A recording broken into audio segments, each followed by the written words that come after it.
আসসালামু আলাইকুম প্রিয় দর্শক, আজকে আমরা কথা বলবো হার্ট অ্যাটাক নিয়ে। হার্ট অ্যাটাকে প্রতি বছর আমাদের বাংলাদেশে অনেক পরিমাণ রোগী দেখা যায় এবং 2020 সালের তথ্য মতে হার্ট অ্যাটাকে আক্রান্ত রোগীর প্রায় 21% রোগী মারা যায়। তো প্রিয় দর্শক, আমরা যদি একটু সচেতন হই এবং আমাদের আশেপাশের মানুষদের একটু সচেতন করি, তাহলে আমরা এই মৃত্যু হার অনেকাংশ কমিয়ে আনতে পারবো। তাই প্রিয় দর্শক, আজকে আমরা আলোচনা করব হার্ট অ্যাটাক কি, হার্ট অ্যাটাকের লক্ষণগুলো কি কি কারণে হার্ট অ্যাটাক হয়ে থাকে, হার্ট অ্যাটাক হলে আমাদের করণীয় কি এবং হার্ট অ্যাটাক থেকে বাঁচতে আমাদের করণীয় কি। তো হার্ট অ্যাটাক সম্পর্কে জানতে হলে আমাদের প্রথমে হার্ট সম্পর্কে একটু জেনে নেওয়া দরকার। হার্ট হচ্ছে আমাদের শরীরের অতি গুরুত্বপূর্ণ একটি অঙ্গ, যেটি আমাদের শরীরের বুকের মাঝখান থেকে শুরু করে বাম পাশ জুড়ে থাকে। এটি আমাদের শরীরের সর্বত্র রক্ত সঞ্চালনের কাজ করে থাকে। শরীরের বিভিন্ন রক্তনালিকার মাধ্যমে হার্ট রক্ত পাম্প করে সারা শরীরে রক্ত পৌঁছে দেয়। এই রক্তের মাধ্যমে শরীরে বিভিন্ন ধরনের পুষ্টি উপাদান এবং অক্সিজেন সরবরাহ করে থাকে। ঠিক তেমনি হার্টেও কিছু রক্তনালিকা আছে, যার মাধ্যমে হার্ট তার নিজের খাবার গ্রহণ করে এবং অক্সিজেন গ্রহণ করে। যখন কোনো কারণে এই রক্তনালিকাগুলো বন্ধ হয়ে যায়, তখন হার্টের নির্দিষ্ট একটা অংশ কার্যক্ষমতা হারিয়ে ফেলে এবং পাম্প করতে পারে না, যার কারণে মানুষ অকালে মারা যায়। প্রিয় দর্শক, হার্ট অ্যাটাক কি আপনারা জানতে পারলেন। এবার চলুন জেনে নেওয়া যাক হার্ট অ্যাটাকের লক্ষণগুলো কি কি।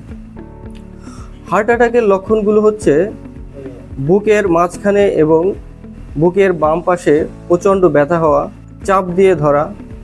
এই ব্যথাটা বিশেষ করে চোয়াল, গলা, বাম পাশের কাঁধ এবং পিঠেও যেতে পারে।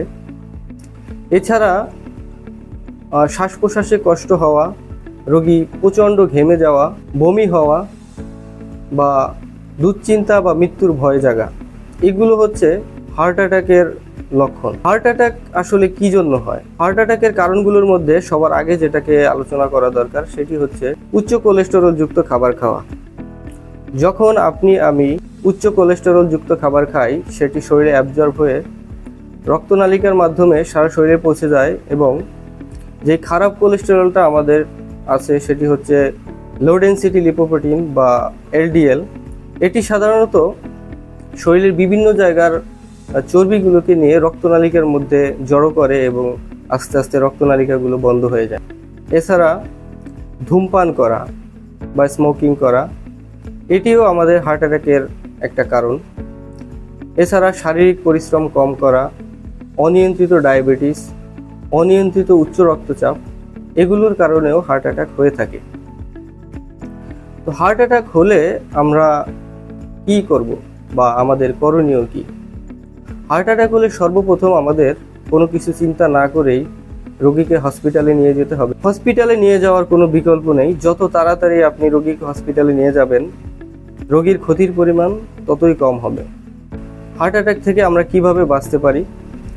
হার্ট অ্যাটাক থেকে বাঁচার ক্ষেত্রে আমাদের লক্ষ্য রাখতে হবে কি কারণে হার্ট অ্যাটাক হয়ে থাকে। হার্ট অ্যাটাক হওয়ার মধ্যে যেই একটু আগেই বললাম যে চর্বিযুক্ত খাবার খাওয়া, এগুলো পরিহার করতে হবে। শারীরিক পরিশ্রম করতে হবে, অন্তত প্রতিদিন আধা ঘন্টা করে হাঁটতে হবে। পর্যাপ্ত পরিমাণ শাকসবজি খেতে হবে। চর্বিযুক্ত খাবার যেমন গরুর মাংস, অন্যান্য রেড মিট পরিহার করতে হবে। ধূমপান করা যাবে না। ডায়াবেটিস থাকলে সেগুলোকে নিয়ন্ত্রণে রাখতে হবে।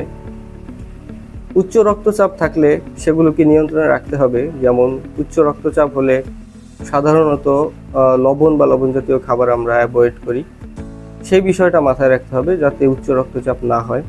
তো প্রিয় দর্শক, এসব বিষয় যদি আমরা মাথায় রাখি এবং এই ছোট্ট ছোট্ট ইনফরমেশনগুলো যদি আমরা আমাদের আশেপাশের মানুষদের মাঝে ছড়িয়ে দিতে পারি, তাহলে এই হার্ট অ্যাটাকের কারণে যে মৃত্যু হার, এটি অনেকাংশ কমিয়ে আনতে পারব।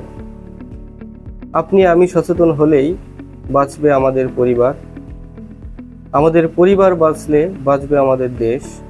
সুতরাং আসুন সবাই সচেতন হই এবং আমরা আমাদের মতো করে বাংলাদেশকে গড়ে তুলি।